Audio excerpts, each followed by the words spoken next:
M ಪ್ರವ್ರಜಂತಮನುಪೇತಮಪೇತಕೃತ್ಯಂ ದ್ವೈಪಾಯನೋ ವಿರಹಕಾತರ ಆಜುಹಾವ ಪುತ್ರಾಯಿತಿ ತನ್ಮಯತಯಾ ತರವೋಪಿ ನೇದುಃ ತಂ ಸರ್ವಭೂತಹೃದಯಂ ಮುನಿಮಾನತೋಸ್ಮಿ ಯಸ್ಯಾನುಭಾವಮಖಿಲಶ್ರುತಿಸಾರಮೇಕಂ ಅಧ್ಯಾತ್ಮದೀಪಮತಿತಿತೀರ್ಷತಾಂ ತಮೋಂಧಂ ಸಂಸಾರಿಣಾಂ ಕರುಣಯಾಃ ಪುರಾಣಗುಹ್ಯಂ ತಂ ವ್ಯಾಸಸೂನುಮುಪಯಾಮಿ ಗುರುಂ ಮುನೀನಾಂ ನಾರಾಯಣಂ ನಮಸ್ಕೃತ್ಯ ನರಂ ಚೈವ ನರೋತ್ತಮಂ ದೇವೀಂ ಸರಸ್ವತೀಂ ವ್ಯಾಸಂ ತತೋ ಗ್ರಂಥಮುದೀರಯೇ.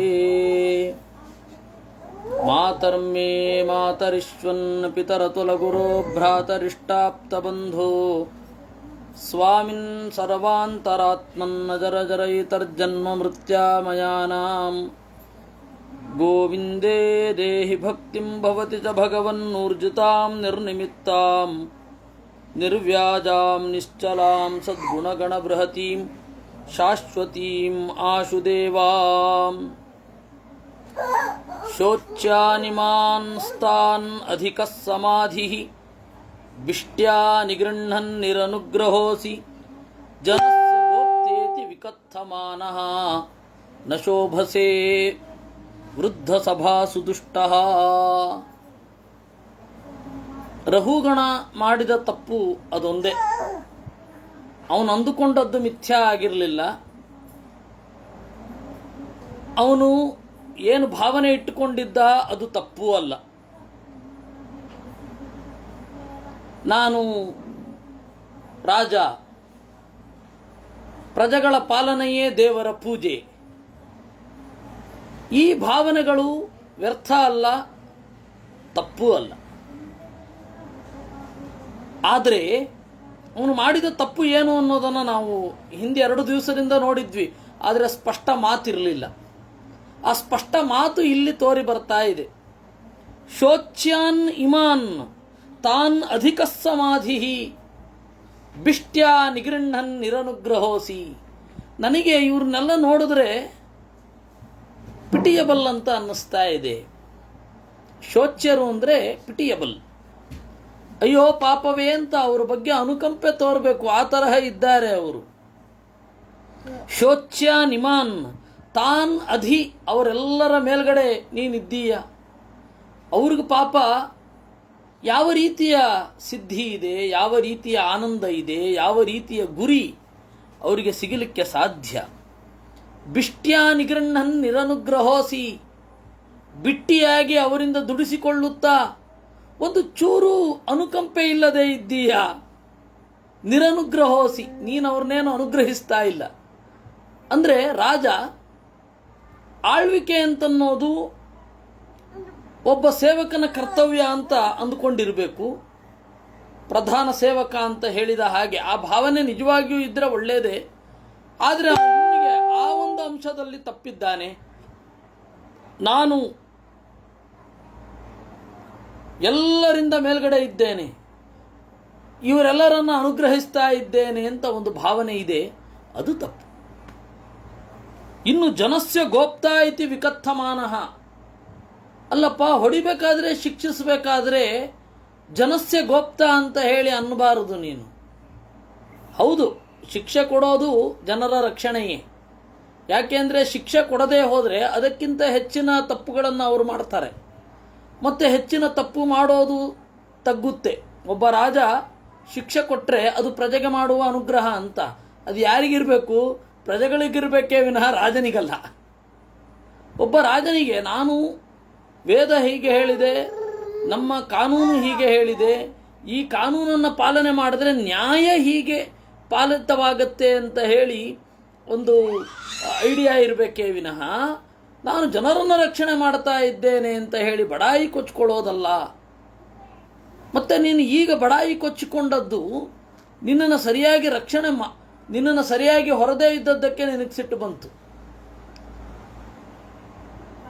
ಈಗ ತಾನೇ ಈ ಜೀವನದಲ್ಲಿ ಇದೇ ಮೊದಲ ಬಾರಿಗೆ ಪಲ್ಲಕ್ಕಿಯನ್ನು ಹೊತ್ತವ, ಇಲ್ಲಿಯ ತನಕ ನಾನು ಹಿಂದಿನ ಜನ್ಮದ ನೆನಪಲ್ಲಿ ಹೇಳೋದಾದರೆ ಪಲ್ಲಕ್ಕಿಯ ಒಳಗಡೆ ಇದ್ದವ ವಿನಃ ಪಲ್ಲಕ್ಕಿಯನ್ನು ಹೊತ್ತವ ಅಲ್ಲ. ಈಗ ಮೊಟ್ಟ ಮೊದಲ ಬಾರಿಗೆ ಪಲ್ಲಕ್ಕಿಯನ್ನು ಹೊರ್ತಾ ಇದ್ದೇನೆ ಎಷ್ಟೋ ಜನ್ಮಗಳನ್ನು ಕಳೆದ ಮೇಲೆ.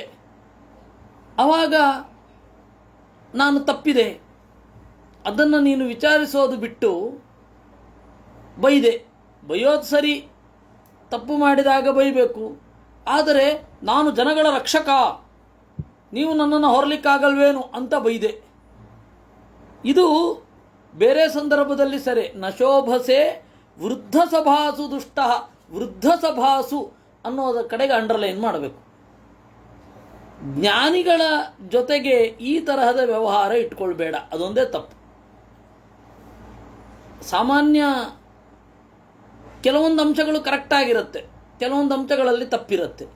ಆ ತಪ್ಪಾದ ಅಂಶವನ್ನು ಮಾತ್ರ ನಾವು ಗ್ರಹಿಸಬೇಕು, ಯಾಕೆ ಸಿಟ್ಟು ಬಂದಿದೆ ಅಂತ ಹೇಳಿ. ಅದ್ರ ಜೊತೆಗೆ ಉಳಿದದ್ದೆಲ್ಲ ಗ್ರಹಿಸಿಬಿಡಬಾರದು. ಇವಾಗ ಜರಾಸಂಧ ಇದ್ದ, ಜರಾಸಂಧನದ್ದು ಒಳ್ಳೆಯದು ಒಂದಿದೆ. ಏನು? ನಾನು ಹೆಣ್ಣು ಮಕ್ಕಳನ್ನು ಒತ್ತೆಯಾಳಾಗಿ ಇಟ್ಟುಕೊಂಡು ರಾಜಕೀಯ ಮಾಡೋಲ್ಲ ಅಂತ. ಅದು ಕೆಟ್ಟತನದಲ್ಲಿ ಒಂದು ಒಳ್ಳೆತನ.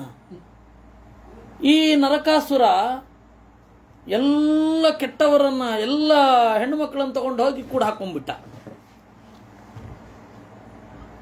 ಜರಾಸಂಧ ಎಲ್ಲ ಒಳ್ಳೆ ರಾಜರನ್ನು ತೆಗೆದುಕೊಂಡು ಹೋಗಿ ನಾನು ಶಿವಯಾಗ ಮಾಡ್ತೇನೆ ಅಂತ ಹೇಳಿ ಕೂಡಿ ಹಾಕಿಕೊಂಡ. ಹೀಗಾಗಿ ಎರಡೂ ದುಷ್ಟತನವೇ, ಆದರೆ ಬೆಟರ್ ದುಷ್ಟತನ. ದುಷ್ಟತನದಲ್ಲಿ ಒಂದು ಒಳ್ಳೆಯದು. ಲೋಕದಲ್ಲಿ ಕೆಲವೊಮ್ಮೆ ಹೀಗಿರುತ್ತೆ. ಅದರಿಂದಾಗಿ ಲೋಕದಲ್ಲಿ ದುಷ್ಟರಲ್ಲಿಯೂ ತಾರತಮ್ಯ ಇದೆ. ಒಳ್ಳೆಯ ದುಷ್ಟರು, ಕೆಟ್ಟ ದುಷ್ಟರು ಅಂತಲೂ ಇರ್ತಾರೆ. ಅವನು ದುಷ್ಟತನದಲ್ಲಿ ಒಂದು ಒಳ್ಳೆ ಗುಣ. ಅಂದರೆ ನಾವು ಎಲ್ಲವನ್ನ, ಯಾರೋ ಒಬ್ಬರು ಹೇಳ್ತಾ ಇದ್ರು ಮೊನ್ನೆ, ನಮ್ಮ ಗುರುಗಳ ಒಂದು ಟೀಕೆ ಬಂತು, ಖಂಡಾರ್ಥ ನಿರ್ಣಯದ ಟೀಕೆ. ಒಂದೊಂದು ಅಕ್ಷರನೂ ಖಂಡನೆ ಮಾಡ್ತೇವೆ ಅಂತ. ನಗಬೇಕಾ ಅಳಬೇಕಾ ಗೊತ್ತಾಗಲ್ಲ. ಯಾಕೆ ಈ ರೀತಿ ಮಾಡ್ತಾರೆ? ಅಕ್ಷರ ಯಾರಿಗೆ ಖಂಡನೆ ಮಾಡಲಿಕ್ಕಾಗತ್ತೆ? ಮತ್ತೆ ಎಲ್ಲವನ್ನೂ ತಪ್ಪು ಅಂತ ಯಾರ್ದೂ ಖಂಡನೆ ಮಾಡಲಿಕ್ಕಾಗಲ್ಲ. ಕೆಲವೊಂದು ಅಂಶಗಳು ಮಾತ್ರ ಖಂಡನೀಯ ಇರುತ್ತೆ. ಎಲ್ಲ ಅಂಶಗಳನ್ನು ಯಾರ್ದೂ ಖಂಡನೆ ಮಾಡ್ಲಿಕ್ಕೆ ಬರಲ್ಲ. ಅವನು ಸ್ವಯಂ ಕಲಿಯೇ ಜನ್ಮ ಎತ್ತಿ ಅವನು ಒಂದು ವ್ಯಾಖ್ಯಾನ ಬರೆದರೂ ಕೂಡ ಅದಕ್ಕೆ ಖಂಡನೆ ಮಾಡಲಿಕ್ಕಾಗಲ್ಲ, ಪೂರ್ತಿ ಖಂಡನೆ ಮಾಡಲಿಕ್ಕಾಗಲ್ಲ. ಇದನ್ನೆಲ್ಲ ಇವ್ರಿಗೆ ಏನು ಹೇಳಬೇಕು? ನಗಬೇಕೋ ಅಳಬೇಕೋ? ಇವ್ರನ್ನ ವಿದ್ವಾಂಸರು ಅಂತ ಅನ್ಬೇಕು, ನಿಶ್ಚಿತ ಪ್ರಜ್ಞೆ ಅಂತ ಇವ್ರನ್ನ ಹೊಗಳಿಕೊಂಡಿದಾರಲ್ಲ, ಅವರನ್ನು ಕುರಿತು ನಗಬೇಕೋ ಅಳಬೇಕೋ ದೇವರಿಗೆ ಗೊತ್ತು. ಅದರಿಂದಾಗಿ ಎಲ್ಲವನ್ನು ನಿರಾಕರಣೆ ಮಾಡಲಿಕ್ಕಾಗಲ್ಲ. ಯಾವುದೋ ಒಂದು ಅಂಶ, ಎರಡು ಅಂಶ, ಅಬ್ಬಬ್ಬ ಅಂತಂದರೆ 10-12 ಅಂಶಗಳನ್ನು ನಾವು ಖಂಡನೆ ಮಾಡಬಹುದೇ ವಿನಃ ಬೇರೆ ಅಲ್ಲ. ಇಲ್ಲಿ ಇರೋದು ವೃದ್ಧ ಸಭಾಸು ಅನ್ನೋದಕ್ಕೆಲ್ಲ ಅನ್ವಯ ಆಗತ್ತೆ. ನೀನು ಅಂದುಕೊಂಡಿರೋದು ತಪ್ಪಲ್ಲ. ಇದು ದೇವರ ಪೂಜೆ, ನಾನು ಪರಿಪಾಲನೆ ಮಾಡ್ತಾ ಇರೋ ದೇವರ ಪೂಜೆ ಅಂತ ಅಂದುಕೊಂಡದ್ದು ತಪ್ಪಲ್ಲ. ದಾರಿ ತಪ್ಪಿದವರನ್ನು ಶಿಕ್ಷಿಸಬೇಕು ಅಂತನ್ನೋದು ತಪ್ಪಲ್ಲ. ನೀನು ತತ್ವವನ್ನು ತಿಳಿಯಲಿಕ್ಕೆ ಕಪಿಲ ಮಹರ್ಷಿ ಹತ್ರ ಹೋಗ್ತಾ ಇರೋದು ತಪ್ಪಲ್ಲ. ತಪ್ಪು ಎಲ್ಲಿ ಅಂತಂದರೆ ಇದು ಮಾತ್ರ. ವೃದ್ಧ ಸಭಾಸು ವಿಕಥಮಾನಃ ದುಷ್ಟ. ತಿಳಿದವರ ಸಭೆಯಲ್ಲಿ ಮಾತನಾಡೋದು, ಬಡಾಯಿ ಕೊಚ್ಚಿಕೊಳ್ಳೋದು ಮಾತ್ರ ತಪ್ಪೇ ವಿನಃ ಬೇರೆ ಅಲ್ಲ. ಇದನ್ನು ಅಲ್ಲಿ ಹೇಳ್ತಾರೆ. ಜನಸ್ಯ ಗೋಪ್ತೇತಿ ವಿಕಥಮಾನಃ. ನಾನು ಪ್ರಜೆಗಳನ್ನು ರಕ್ಷಣೆ ಮಾಡ್ತಾ ಇದ್ದೇನೆ ಅಂತ ಬಡಾಯಿ ಕೊಚ್ಚಿಕೊಳ್ತಾ ಇದ್ರೆ ವೃದ್ಧ ಸಭಾಸು ದುಷ್ಟ ಸ್ಯಾತ್. ಜ್ಞಾನಿಗಳ ಸಭೆಯಲ್ಲಿ ಅವನು ದುಷ್ಟನಾಗ್ತಾನೆ. ಅಂದರೆ ಏನು ಅದರ ಸ್ಪಿರಿಟ್ ಏನು ತೆಗೆದುಕೊಳ್ಬೇಕು ಅಂತ ಮಧ್ವಾಚಾರ್ಯರು ಹೇಳಿದ್ರು. ಏವಂ ಮೂಲ ಗೋಪ್ತೃತ್ವಂಚ ವಿಷ್ಣುವರೇವ. ನಾರಾಯಣ ರಕ್ಷಣೆ ಮಾಡ್ತಾನೆ ಅಂತಿಮವಾಗಿ ಅಂತನ್ನುವ ಭಾವನೆ ಇದ್ದು ನೀನು ಹೀಗೆಲ್ಲ ಬೈದಿದ್ರೆ, ಈ ರೀತಿ ಎಲ್ಲ ಶಿಕ್ಷೆ ಕೊಟ್ಟಿದ್ರೆ ಅದು ಸರಿಯೇ. ಆದರೆ ನಿನಗೆ ಆ ಭಾವನೆ ಇಲ್ಲ, ನಾನು ಶಿಕ್ಷೆ ಕೊಡ್ತಾ ಇದ್ದೇನೆ ಅಂತ. ಅದು ನಿನಗಿಂತ ಕೆಳಗಿನವರಲ್ಲಿ ಸರಿ. ನಿನಗಿಂತ ಮೇಲಿನವನು ಅಂತ ಹೇಳಿ ಗೊತ್ತಾದಾಗ ತಾನು ಮಾಡಿದ ಅವಮಾನ, ಹಿರಿಯರಿಗೆ ಅನ್ನೋದನ್ನು ಒಪ್ಪಿಕೊಳ್ಳದೆ ಈ ರೀತಿ ವಾದ ಮಾಡ್ತಾ ಇದೆಯಲ್ಲ, ಅದು ತಪ್ಪು. ಅದು ಪಾಯಿಂಟ್, ಅದು ತಪ್ಪು. ಅದನ್ನೇ ಕಂಟಿನ್ಯೂ ಮಾಡಿದ್ದಾರೆ. ಹೌದು. ಅದರಿಂದಾಗಿ ಅಲ್ಲಿ ಇರೋದು ವೃದ್ಧ ಸಭಾಸು ಅನ್ನೋದರತ್ತ ನಮ್ಮ ಗಮನ ಹರಿಬೇಕು. ಆಮೇಲೆ ತನ್ನಾಮತೋನ್ಯದ್ವ್ಯವಹಾರ ಮೂಲಂ ನಿರೂಪ್ಯತೆ ಅನ್ಯತ್ ಸತ್ಕ್ರಿಯೆಯಾನುಮೂಲಂ ಏವಂ ನಿರುಕ್ತಂ ಕ್ಷಿತಿಶಬ್ದವೃತ್ತಮಸನ್ನಿಧಾನಂ ಪರಮಾಣವೋ ಯೇ. ಯಾವುದೇ ಒಂದು ಹೆಸರಿಗೆ ಒಂದು ಹೆಸರು ಬರಲಿಕ್ಕೇನು ಕಾರಣ? ಒಂದು ಹೆಸರು ಬರಲಿಕ್ಕೇನು ಕಾರಣ? 10 ಕಾರಣ ಇರುತ್ತೆ ಒಂದು ಹೆಸರು ಬರಲಿಕ್ಕೆ. ತನ್ನಾಮತಃ ಅನ್ಯದ್ವ್ಯವಹಾರ ಮೂಲಂ ನಿರೂಪ್ಯತಾಂ. ಆದರೆ ಆ ಹೆಸರು ನೋಡಿದ್ರೆ ಅದು ಯಾಕಾಗಿ ಬಂದಿದೆ? ಅದರಲ್ಲಿ ಒಂದೇ ಪದಾರ್ಥ ಇದೆಯಾ? ಒಂದೇ ಪದಾರ್ಥಕ್ಕೆ ಒಂದು ಹೆಸರ? ಹಲವಾರು ಪದಾರ್ಥಗಳ ಮೊತ್ತಕ್ಕೆ ಒಂದು ಹೆಸರ ಅಂತನ್ನೋದು ಇವತ್ತಿಗೂ ಚರ್ಚಾಸ್ಪದವೇ ಆಗಿದೆ. ಅದು ಹೇಳ್ತೇನೆ, ಅದು ವಿವರಿಸ್ತೇನೆ. ಸತ್ಕ್ರಿಯೆಯ ಅನುಮೇಯಂ. ಆಮೇಲೆ ಒಂದು ಕ್ರಿಯೆಯಿಂದ ಹೆಸರನ್ನು ನಾವು ಒಂದು ವಸ್ತುವಿಗೆ ಊಹಿಸಬೇಕು. ಕಂಡಕ್ಟರ್ ಅಂದರೆ ಕೂಡಿಸುವುದು, ಡಿಟೆಕ್ಟರ್ ಅಂದರೆ ಕಂಡುಹಿಡಿಯೋದು, ಟೆಸ್ಟರ್ ಅಂತಂದರೆ ಅಲ್ಲಿ ಆ ಕ್ರಿಯೆಗೆ ಹೆಸರು, ಕ್ರಿಯೆಯಿಂದ ಹೆಸರು ಬಂದದ್ದು, ವಸ್ತುವಿಗೆ ಅಲ್ಲ, ವಸ್ತುವಿನ ಗುಣದಲ್ಲಿ ಅಲ್ಲ. ವಸ್ತು ಏನು? ಕಬ್ಬಿಣದ ಹಿಂದೆ ಇರುವ ಯಾವುದೋ ಒಂದು ವಸ್ತು. ಅದು ನಿಮಗೆ ಬೆಳಗಿದ್ರೆ ಗೊತ್ತಾಗ್ತವೆ ಒಳಗಡೆ ವಿದ್ಯುತ್ ಇದೆ ಅಂತ. ಇಷ್ಟೇ ತಾನೆ. ಇನ್ನು ಏವಂ ನಿರುಕ್ತಂ ಕ್ಷಿತಿಶಬ್ದವೃತ್ತಂ. ಇನ್ನು ಕ್ಷಿತಿ ಅಂದ್ರೇನು? ನಾನು ಭೂಮಿಯನ್ನು ಪಾಲನೆ ಮಾಡ್ತಾ ಇದ್ದೀನಿ ಅಂತ. ಭೂಮಿ ಅಂದ್ರೇನು? ಪರಮಾಣುಗಳ ಪುಂಜ. ಅದನ್ನು ನೀನು ಪಾಲನೆ ಮಾಡ್ತಾ ಇರೋದು. ಪರಮಾಣು ಪುಂಜವನ್ನೋ, ಪರಮಾಣು ಪುಂಜದ ಮೇಲೆ ಇರುವ ಜನರನ್ನೋ, ಆ ಜನರ ನ್ಯಾಯವನ್ನೋ, ಅವರು ಈ ದೇಹದಲ್ಲಿ ಇರೋದನ್ನೋ ಏನನ್ನು ಮಾಡ್ತಾ ಇದ್ದೀ? ಇದು ಒಂದು ರೀತಿ ಬೌದ್ಧರ ಪರಮಾಣು ಪುಂಜವಾದ ಅಂತ ಒಂದು ವಾದ ಇದೆ. ಬೌದ್ಧರದ್ದು ಪರಮಾಣು ಪುಂಜವಾದ. ಅದನ್ನು ಜಡಭರತ ಇಲ್ಲಿ ಸ್ವಲ್ಪ ಮಟ್ಟಿಗೆ ನಿರೂಪಣೆ ಮಾಡಿದ್ದಾನೆ. ಜಡಭರತ ನಿರೂಪಣೆ ಮಾಡಿದ್ದನ್ನೇ ಅವರು ತಗೊಂಡು ಹೋಗಿದ್ದಾರೆ. ಅದಕ್ಕೆ ಕಾರಣ ಇದೆ. ಏಕೆಂದರೆ ನೋಡಿ, ಇದೇ ದೇವರೇ ಋಷಭ ರೂಪದಿಂದ ಜೈನ ಮತಕ್ಕೆ, ಬುದ್ಧ ರೂಪನಾಗಿ ಬೌದ್ಧ ಮತಕ್ಕೆ ಕಾರಣ ಆದವ. ಹೀಗಾಗಿ ದೇವರ ಚಿಂತನೆಯಲ್ಲಿ ಬರದೇ ಇರೋದು ಇವ್ರ ಚಿಂತನೆಯಲ್ಲೇನು ಬರಲ್ಲ. ಆದರೆ ಅದನ್ನು ಅವರು ತಪ್ಪಾಗಿ ಟಾರ್ಗೆಟ್ ಮಾಡ್ತಾ ಇದ್ದಾರೆ ಅನ್ನೋದು ಅಷ್ಟೇ ಕೆಟ್ಟದ್ದು ಅಂತ. ದೇವರನ್ನು ನಿರಾಕರಣೆ ಮಾಡಲಿಕ್ಕೆ ಅದನ್ನು ಉಪಯೋಗಿಸ್ಕೊಳ್ತಾ ಇದ್ದಾರೆ ಅಂತ ಆ ಡಯಲೆಕ್ಟಿಕ್ಕನ್ನು ನೀವು ನಿರಾಕರಣೆ ಮಾಡಬಹುದೇ ವಿನಃ ಒಟ್ಟಾರೆ ನಿರಾಕರಣೆ ಮಾಡಲಿಕ್ಕಾಗಲ್ಲ. ನೋಡಿ, ಅವರು ಹೇಳ್ತಾರೆ ಅವಯವಕ್ಕಿಂತ ಅತಿರಿಕ್ತವಾದ ಅವಯವಿ ಇದೆ ಅಂತಾರವರು. ಇದನ್ನು ಅವಯವ ಅವಯವಿ ಅನ್ನುವ ಪಾರಿಭಾಷಿಕ ಶಬ್ದ ತೆಗೆದು ಹಾಗೆ ನೋಡೋಣ. ಮಡಿಕೆ ಎಂದರೇನು? ಮಡಿಕೆ ಅಂತಂದರೆ ಏನು?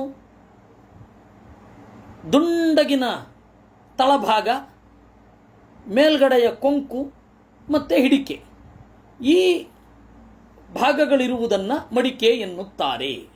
ಸರಿ, ಇದೇನು? ಪರಮಾಣು ಪುಂಜ. ಪರಮಾಣು ಪುಂಜಗಳು ಒಂದು ನಿರ್ದಿಷ್ಟ ಆಕಾರದಲ್ಲಿದ್ದರೆ ಅದನ್ನು ಮಡಿಕೆ ಅಂತ ಹೇಳ್ತಾರೆ. ಅಷ್ಟೇ ತಾನೆ. ಪರಮಾಣು ಪುಂಜಗಳು ಒಂದು ಪರ್ಟಿಕ್ಯುಲರ್ ಫಾರ್ಮಿನಲ್ಲಿ ಇದ್ದರೆ, ನಿರ್ದಿಷ್ಟ ಆಕಾರದಲ್ಲಿ ಇದ್ದರೆ ಅದನ್ನು ಏನಂತ ಕರೀತಾರೆ? ಮಡಿಕೆ ಅಂತ ಕರೀತಾರೆ. ಅದೇ ಪರಮಾಣು ಪುಂಜ ಬೇರೆ ಬೇರೆ ಆಕಾರದಲ್ಲಿ ಇರುತ್ತವಾಗ ಬೇರೆ ಬೇರೆ ಕರೀತಾರೆ. ಹಾಗಾದರೆ ಶಬ್ದದ ಅರ್ಥ ಏನು? ಇದನ್ನು ಗಮನಿಸಿಕೊಂಡು ನೀನು ರಾಜ, ನಾನು ಭೂಮಿಯನ್ನು ಆಳ್ತಾ ಇದ್ದೇನೆ ಅಂತ ಹೇಳಿಕೊ. ಅದಕ್ಕೇನು ಹೇಳಬೇಕು? ದೊಡ್ಡವರು ಸಿಕ್ಕಾಗ ವ್ಯವಹಾರಕ್ಕಾಗಿ ನಾವೇನು ಮಾಡಬೇಕು? ಹೌದಪ್ಪ, ನಾನು ಈ ಕೆಲಸ ಮಾಡ್ತಾ ಇದ್ದೇನೆ ಅಂತ. ದೊಡ್ಡವರು ಸಿಕ್ಕಾಗ ಆತ್ಮನಿವೇದನೆ ಮಾಡಿಕೊಳ್ಬೇಕು. ಆ ಆತ್ಮನಿವೇದನೆ ಅನ್ನೋದು ನಾನು ಏನೂ ಅಲ್ಲ, ಈ ಪ್ರಭಾವದಿಂದ ಪರಿಸರದಿಂದ ಒದಗಿದ ಕೆಲಸವನ್ನು ಮಾಡ್ತಾ ಇದ್ದೇನೆ ಅಂತ ಅಷ್ಟೇ ಇರಬೇಕು. ಯಾಕೆಂದರೆ ಇದು ಹೇಳೋದು ಅಸಂಗತ ಅಲ್ಲ. ಆದರೆ ಹೇಳದೇ ಇರೋದು ಅನ್ಯಾಯವೂ ಹೌದು. ಹಾಗಾದರೆ ಈ ಪ್ರಪಂಚ ಇಲ್ವಾ? ಈ ಪ್ರಪಂಚದಲ್ಲಿ ನೀನು ಅನುಭವಿಸ್ತಾ ಇರುವ ಸುಖ ಸುಳ್ಳ? ಈ ಎಲ್ಲ ಪ್ರಶ್ನೆ ಬಂದರೆ ಏನು ಮಾಡೋದು? ಸರಿ ಆಯ್ತಪ್ಪ, ನಾವು ಅದಕ್ಕೆ ಇದನ್ನೇ ಪೂರ್ತಿ ಒಪ್ತೇವೆ, ಯಾರಿದ್ರೂ ಇದನ್ನೇ ಹೇಳ್ತೇವೆ. ಹಾಗೆ ಹೇಳಬೇಡ. ಅದರಿಂದಾಗಿ ಜ್ಞಾನಿಗಳು ಅಂತ ಗೊತ್ತಾದಾಗ ಅವರ ಜೊತೆ ಮಾಡತಕ್ಕಂತಹ ವ್ಯವಹಾರ ಬೇರೆ, ಸಾಧಾರಣ ಲೋಕದವರು ಒಪ್ಪಿರುವಂತಹ ಮಾತುಗಳನ್ನು ಅಲ್ಲ. ಜ್ಞಾನಿಗಳಲ್ಲದವರಿದ್ದಾಗ ಅದೊಂದು ವ್ಯವಹಾರ ಇರುತ್ತೆ. ನೀವು ಇದನ್ನು ಹೋಗಿ ಬಂಡಾಯ ಹೇಳುವವರಿಗೆಲ್ಲ ಹೇಳ್ಬಿಡ್ಬಾರ್ದು, ಅದು ಬಂಡಾಯಕ್ಕೆ ಕಾರಣ ಆಗತ್ತೆ ಅಲ್ವೇ? ದೇವರ ದಯದಿಂದ ನಮ್ಮ ದೇಶದ ಕಮ್ಯುನಿಸ್ಟರಿಗೆ ಈ ವಾದ ಗೊತ್ತಿಲ್ಲ. ಭೂಮಿ ಅಂದ್ರೇನು? ಪರಮಾಣುಗಳ ಪುಂಜ. ಅದ್ರ ಮೇಲೆ ಯಾಕೆ ನಿಯಂತ್ರಣ ಇರಬೇಕು? ಕಾನೂನು ಯಾಕಿರಬೇಕು? ಯಾವ ಕಾನೂನನ್ನು ಅಮಲುಗೊಳಿಸಬಾರದು ಅಂತ ಕಾನೂನು ತಂದುಬಿಡ್ತಾರೆ, ಅದು ಬೇರೆ. ಈ ತರಹ ವಿಪ್ಲವ ಆಗತ್ತೆ. ಅದಕ್ಕೇನು ಮಾಡಬೇಕು? ಇಲ್ಲ, ಇದು ಹೀಗೆ ಅಂತ ಅನ್ನಬೇಕು. ಕೆಲವೊಂದು ಒಪ್ಪಬೇಕು, ಕೆಲವೊಂದು ಹೃದಯದಲ್ಲಿ ಇರಬೇಕು. ಎಲ್ಲಿ ಪಾತ್ರ ಯಾವ ರೀತಿ ಇರುತ್ತೋ ಆ ರೀತಿ ನಮ್ಮ ನಿವೇದನೆ, ನಮ್ಮ ಅಪ್ರೋಚ್ ಬದಲಾಗಬೇಕು. ಅದು ಅನಿವಾರ್ಯ. ಅದು ಅವನು ಮಾಡಿದ ತಪ್ಪು. ರಹುಗಣ ಕೂಡಲೇ ತಿದ್ಕೋಬೇಕಿತ್ತು, ಅವನು ಸಮರ್ಥನೆ ಮಾಡ್ಕೊಳ್ಳಿಕ್ಕೆ ಹೋಗಬಾರದಿತ್ತು. ಯಾವಾಗ ಜಡಭರತ ರಹುಗಣ ಅವನು ಮಾಡಿದ ಬೈಗುಳಕ್ಕೆ ಪ್ರತಿಯಾಗಿ ಅವನು ಜೀವ ಆತ್ಮ ಭೇದವನ್ನು ಹೇಳಿದನು, ಕೂಡಲೇ ನಮಸ್ಕಾರ ಮಾಡಿ ತನ್ನ ತಪ್ಪನ್ನು ಒಪ್ಪಿಕೊಂಡು ಮುಂದೋಟೋಗ್ಬಿಡ್ಬೇಕಿತ್ತು. ಆದರೆ ಆ ಥರ ಮಾಡಲಿಲ್ಲ. ಅವನು ಸಮರ್ಥನೆ ಮಾಡ್ಕೊಳ್ಳಿಕ್ಕೆ ಹೋದ. ಆಗ ನಾನು ಮಾಡ್ತಾ ಇರೋದು ತಪ್ಪ. ಮಡಿಕೆ ಇರುತ್ತೆ, ಮಡಿಕೆ ಒಳಗಡೆ ನೀರು ಬೈತಾ ಇರುತ್ತೆ, ಅದರೊಳಗಡೆ ಅಕ್ಕಿ ಇರುತ್ತೆ. ಹೊರಗಡೆಯ ಬೆಂಕಿ ಅನ್ನೋದು ಪಾತ್ರೆಯ ಮೂಲಕ ನೀರಿಗೆ ಕುದ್ದು ಆ ನೀರು ಅಗಳಿನ ಅದು ಕಾಳಿನ ಒಳಗಡೆ ಹೋಗಿ ಅದು ಅಗಳಾಗತ್ತೆ. ಇದನ್ನೆಲ್ಲ ಮಾತನಾಡಲಿಕ್ಕೆ ಹೋಗಬಾರ್ದು. ಯಾಕೆಂದರೆ ದೃಷ್ಟಾಂತಗಳು ಇದೆಯಲ್ಲ, ಅದು ವಿಪರೀತ ಸಾವಕಾಶ, ಏನು ಬೇಕಾದರೂ ಮಾತನಾಡಬಹುದು. ದೃಷ್ಟಾಂತ ಹೆಂಗೆ ಬೇಕಾದರೂ ಕೊಡಬಹುದು. ಎಲ್ಲರೂ ದೃಷ್ಟಾಂತ ಕಥೆ ಹೇಳಿದ್ದಾರೆ.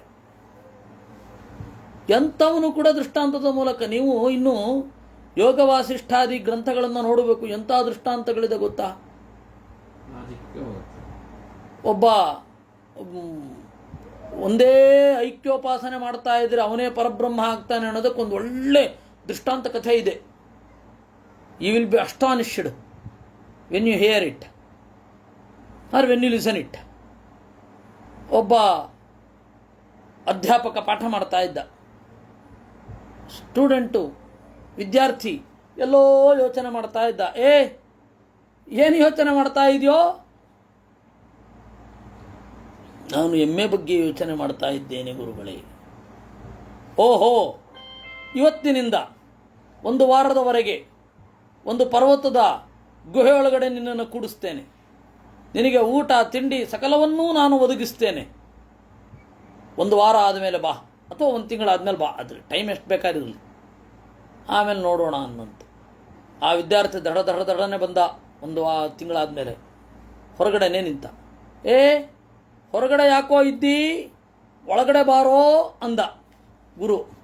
ಅದಕ್ಕೆ ಶಿಷ್ಯ ಹೇಳಿದಂತೆ, ಇಲ್ಲ ಗುರುಗಳೇ, ನನ್ನ ಕೊಂಬು ಬೆಳೆದು ಬಿಟ್ಟಿದೆ, ಇಲ್ಲಿ ಬರಲಿಕ್ಕೆ ಆಗ್ತಾ ಇಲ್ಲ ಅನ್ನಂತೆ. ಹೀಗೆ ಒಂದೇ ಧ್ಯಾನ ಮಾಡ್ತಾ ಇದ್ರೆ ಬ್ರಹ್ಮ ಆಗ್ಬಿಡ್ತಾನೆ.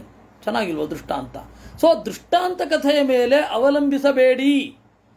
ಆದರೆ ಇವತ್ತು ಉಪನ್ಯಾಸಕಾರರು, ಜನಪ್ರಿಯ ಉಪನ್ಯಾಸಕಾರರು ಬರೇ ದೃಷ್ಟಾಂತ ಸಾಗರದಲ್ಲಿ ಮುಳುಗಿರ್ತಾರೆ.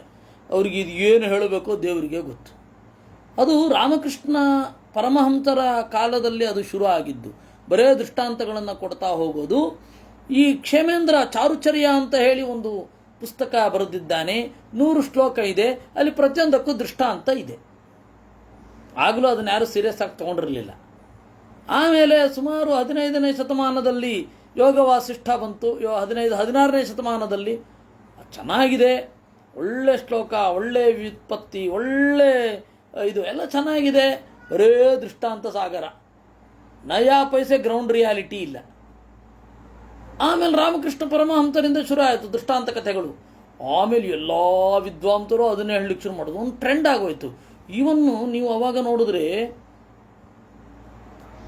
ಹೆಚ್ಚಿನ ಜನ ಸ್ವಾಮಿಗಳು ಅವತ್ತು ಹೊಸ ಪ್ರವಚನ ದೃಷ್ಟಾಂತದ ಮೂಲಕ ಕನ್ವೆ ಮಾಡೋದು. ದೃಷ್ಟಾಂತ ಅನ್ನೋದು ಒಂದು ಹಂತಕ್ಕಾಗಬಹುದು, ಆಮೇಲೆ ಇನ್ನೊಂದು ಟ್ರೆಂಡ್ ಬೆಳೆದು ಬಂತು ಸೈಂಟಿಫಿಕ್ ಆಗಿ ಪ್ರೂವ್ ಮಾಡೋದು ಅಂತ. ಇವತ್ತೆರಡೂ ಡಿಸ್ಪ್ರೂವ್ ಆಗೋಗಿದೆ. ಸೈಂಟಿಫಿಕ್ ಆಗಿ ಪ್ರೂವ್ ಮಾಡ್ಲಿಕ್ಕೆ ಹೋಗ್ಬೇಡಿ, ಯಾಕೆಂದರೆ ಸೈನ್ಸ್ ಬದಲಾಗ್ತಾ ಇರುತ್ತೆ. ದೃಷ್ಟಾಂತದ ಮೂಲಕ ಪ್ರೂವ್ ಮಾಡ್ಲಿಕ್ಕೆ ಹೋಗ್ಬೇಡಿ, ಯಾಕೆಂದರೆ ಅದು ಎರಡೊಲಗಿನ ಕತ್ತಿ, ಹೆಂಗೆ ಬೇಕಾದರೂ ಪ್ರೂವ್ ಮಾಡ್ಬೋದು, ಡಿಸ್ಪ್ರೂವ್ ಮಾಡ್ಬೋದು. ಏನರೋ ಮಧ್ಯದ ಒಳಗಡೆ ಹುಳ ಹಾಕಿ ಹುಳ ಸತ್ತಿದ್ದನ್ನು ತೋರಿಸಿ ಅಧ್ಯಾಪಕ ನೋಡಿ ಮಧ್ಯದೊಳಗಡೆ ಹುಳು ಸಾಯತ್ತೆ, ಏನನ್ಸತ್ತೆ ನಿಮಗೆ? ಇವನು ವಿವಕ್ಷೆ ಇತ್ತು, ಕುಡಿಬೇಡಿ ಅಂತ ಹೇಳ್ತಾರೆ ಅಂತ. ವಿದ್ಯಾರ್ಥಿಗಳು ಹೇಳಿದ್ರು ಹೊಟ್ಟೆ ಒಳಗಡೆ ಇರುವ ಹುಳವನ್ನು ಕೊಲ್ಲಲಿಕ್ಕೆ ಮಧ್ಯ ಕುಡಿಬೇಕು ಅಂತ. ಅದು ದೃಷ್ಟಾಂತ ಅನ್ನೋದು ಹೇಗೆ ಬೇಕಾದರೂ ತಿರುಗಿಸ್ಬಿಡ್ಬಹುದು, ಏನು ಬೇಕಾದರೂ ಆಗಬಹುದು. ಅದರಿಂದಾಗಿ ದೃಷ್ಟಾಂತದ ಮೂಲಕ ಏನನ್ನು ಸಾಧನೆ ಮಾಡಲಿಕ್ಕೆ ಹೋಗಬೇಡ. ಇವನು ಯಾವ ದೃಷ್ಟಾಂತವನ್ನು ನೀವು ನೋಡಿ, ಬೇಕಂದ್ರೆ ಭಾವನೆ ಉಕ್ಕಿ ಬಂದಾಗ ಬೇರೆ, ಯಥಾ ದೀಪೋ ನಿವಾತಸ್ಥಃ, ನೀವು ಅದು ಬೇರೆ, ಆ ದೃಷ್ಟಾಂತಕ್ಕೆ ಇನ್ನೊಂದು ಗತಿಯೇ ಇಲ್ಲ. ನಿರವಕಾಶವಾದ ದೃಷ್ಟಾಂತ, ಎಲ್ಲ ಸಾವಕಾಶ ದೃಷ್ಟಾಂತಗಳೇ ಸಿಗೋದು. ಟೈರು, ಟ್ಯೂಬು, ಪಂಚರು, ಬಸ್ಸು, ಅಂಗಡಿ, ಟ್ರೈನು ಅಂತ ಹೇಳಿ ಮಧ್ವ ಸಿದ್ಧಾಂತವನ್ನು ಸ್ಥಾಪನೆ ಮಾಡಲಿಕ್ಕೆ ಹೋದವ್ರ ಬಗ್ಗೆ ಕರುಣೆ ಆಗುತ್ತೆ. ಅವರಿನ್ನೂ ಹಳೆ ಪೇಟೆಯಲ್ಲಿದ್ದಾರೆ, ಹೊಸ ಪೇಟೆಗೆ ಬಂದೇ ಇಲ್ಲ, ಏನು ಮಾಡೋಣ? ಅದರಿಂದಾಗಿ ಏವಂ ನಿರುಕ್ತಂ ಕ್ಷಿತಿಶಬ್ದವೃತ್ತಂ ಅಸನ್ನಿಧಾನಂ ಪರಮಾಣವೋ ಯೇ, ಬರೇ ಪರಮಾಣುಗಳು. ನೀನು ಆ ತರಹ ಎಲ್ಲ ಮಾತನಾಡಿದ್ದು ತಪ್ಪಾಯಿತು. ಬೆಂಕಿ ಇದೆ ಅದನ್ನು ತಾನೇ ಹೇಳಿದ್ದು ಮೊದಲು ರಹುಗಣ. ಆ ತರಹ ಮಾತನಾಡ್ಲಿಕ್ಕೆ ಹೋಗಬೇಡ, ಯಾಕೆಂದರೆ ಅದು ಏನೂ ಅಲ್ಲ ಪರಮಾಣು ಅಂತ ಹೇಳ್ಬಿಡ್ಬೋದು. ಡೆನ್ಸಿಟಿ ಆಫ್ ಮ್ಯಾಲಿಕ್ಯೂಲ್ಸ್ ಅಂತ ಅನ್ನೋದಲ್ವಾ ಹೀಟ್ ಅಂತ ಕರೀತಾರೆ, ಅದರಿಂದಾಗಿ ಅದು ಪರಮಾಣು ರೂಪವೇ. ಪರಮಾಣುಗಳು ಒತ್ತೊತ್ತಾಗಿ ಇರುವುದು, ಒತ್ತಡದಲ್ಲಿ ಸೇರಿಕೊಂಡಿರುವುದೇ ಬಿಸಿ ಅಂತ ಭೌತಶಾಸ್ತ್ರದ ಮೂಲಕ ಪ್ರೂವ್ ಮಾಡಿ, ಅದೇನು ಇಲ್ವೇ ಇಲ್ಲ, ಅಲ್ಲಿ ಬೆಂಕಿನೂ ಇಲ್ಲ, ಪಾತ್ರೆನೂ ಇಲ್ಲ, ಅದು ಪರಮಾಣು ಪುಂಜವೇ. ಏನು ಬೇಕಾದರೂ ಮಾಡ್ಬೋದು. ಅದನ್ನ ದೃಷ್ಟಾಂತ ಎಲ್ಲ ಮಾಡಬೇಡ. ಅದು ಆ ಎಲ್ಲ ದೃಷ್ಟಾಂತಗಳನ್ನು ಒಟ್ಟಿಗೆ ಪುಡಿ ಮಾಡಿದ್ದವನು ಭರತ. ಅಸನ್ನಿಧಾನಂ ಪರಮಾಣವೋಯೇ ಅಂತ ಈ ಜಡಭರತನ ಕಥೆಯನ್ನು ದೃಷ್ಟಾಂತದ ಮೂಲಕ ಹೇಳ್ತಾರಲ್ಲ ದೇವ್ರಿ, ಅದೇ ಆಶ್ಚರ್ಯ. ಇರಲಿ. ಅವಿದ್ಯೆಯ ಮನಸಾ ಕಲ್ಪಿತಾಸ್ತೆ ಯೇಷಾಂ ಸಮೂಹೇನ ಕೃತೋ ವಿಶೇಷಃ. ಈ ಪರಮಾಣು ಪುಂಜಗಳು ಈ ರೀತಿ ಕಾಣಲಿಕ್ಕೆ ನಮಗೆ ಒಂದು ಅವಿದ್ಯೆ, ಮತ್ತು ನಾವು ಚಿಂತಿಸಿದ ವಿಶೇಷ ಅಷ್ಟೇ ಅಂತ ಇದು. ಇದಕ್ಕೆ ಆಚಾರ್ಯರೇನು ವ್ಯಾಖ್ಯಾನ ಬರೀತಾರೆ ಅದು ಬಹಳ ಕುತೂಹಲ. ಆಚಾರ್ಯರೇನು ವ್ಯಾಖ್ಯಾನ ಬರೀತಾರೆ? ಆಶ್ರಯತ್ವಾತ್ ಕ್ಷಿತಿರಿತಿ ನಿರ್ವಚನೆ ಕ್ಷಿತಿಶಬ್ದ ತಸ್ಮಿನ್ನೇವಾ. ಜಡಭರತ ಇನ್ನೂ ಮೇಲ್ಗಡೆ ಹೋಗಿದ್ದಾನೆ. ನಾವು ಏನು ಅಂದುಕೊಂಡೆವು, ದೃಷ್ಟಾಂತಗಳನ್ನೆಲ್ಲ ಪುಡಿ ಮಾಡಿದ, ಕರೆಕ್ಟ್ ಅದು. ಆದರೆ ಜಡಭರತನ ಹತ್ರ ಇನ್ನೂ ಇದೆ, ಇನ್ನೂ ಆಚೆಗೆ ಹೋಗಬೇಕು ಜಡಭರತನನ್ನು ತಲುಪಬೇಕಾದ್ರೆ. ಏನು? ಆಶ್ರಯತ್ವಾತ್ ಕ್ಷಿತಿ, ದೇವರೇ ಕ್ಷಿತಿ, ಕ್ಷಿ ನಿವಾಸೆ ಅಂತ ಹೇಳಿ ಧಾತು ಇದೆ. ಎಲ್ಲರೂ ವಾಸ ಮಾಡೋದು ಇವನಲ್ಲಿ, ಆದ್ದರಿಂದ ಕ್ಷಿತಿ ಅಂತಂದರೆ ದೇವರೇ. ಅದರಿಂದಾಗಿ ನೀನೇನು ಕ್ಷಿತಿಪಾಲನೆ ಮಾಡ್ತಾ ಇದ್ದೇನೆ, ಅಹಂ ಕ್ಷಿತಿಪಃ ಭವಂತೋ ದಾಸಾಹ ಅಂತೇನು ಮಾತನಾಡಿದೆ, ಏನೋ ಅದು ನಿಜವಾಗಿಯೂ ಭೂಮಿ ಅವನೇ ದೇವರು. ಪರಮಾಣು ಮಾತ್ರಾಯ ಪೃಥ್ವಿಯ ಅಯುಕ್ತತ್ವಾತ್. ಯಾಕೆ ಅಂದರೆ ಪರಮಾಣು ಮಾತ್ರವಾದ ಪೃಥ್ವಿ ಏನಿದೆ ಅದು ಕೂಡ ಆಸರೆ ಆಗಲಿಕ್ಕೆ ಸಾಧ್ಯ ಇಲ್ಲ. ಮೇಲ್ಗಡೆ ಒಂದಷ್ಟು ಪರಮಾಣು ಇದೆ, ಆ ಪರಮಾಣುವಿಗೆ ಆಕಾರ ಇದೆ. ಪಾರ್ಥಿವ ಪರಮಾಣುಗಳು ಏನಿದೆ ಅದಕ್ಕೆ ಆಕಾರವೇ ಇಲ್ಲ. ಒಟ್ಟಾರೆ ಭೂಮಿ ಗೋಳಾಕಾರವಾಗಿದೆ, ಭೂಗೋಳ ಅಂತ ಹೇಳಬಹುದೇ ವಿನಃ ಇಲ್ಲಿ ಪರಮಾಣುಗಳಿಗೆ ಆಕಾರ ಇದೆಯೋ? ಕೆಳಗಡೆ ನಿಂತ ಪರಮಾಣುಗಳಿಗೆ ಇವನು ಯಾವುದ್ರ ಮೇಲೆ ನಿಂತಿದ್ದಾನೆ ಆ ಪರಮಾಣುವಿಗೆ ಆಕಾರ ಇಲ್ಲ. ಅದ್ರ ಮೇಲ್ಗಡೆ ನಿಂತಿರ್ತಕ್ಕಂಥ ಪರಮಾಣುಗಳಿಗೆ ಆಕಾರ ಇದೆ. ಇವೆಲ್ಲ ಏನಿದು?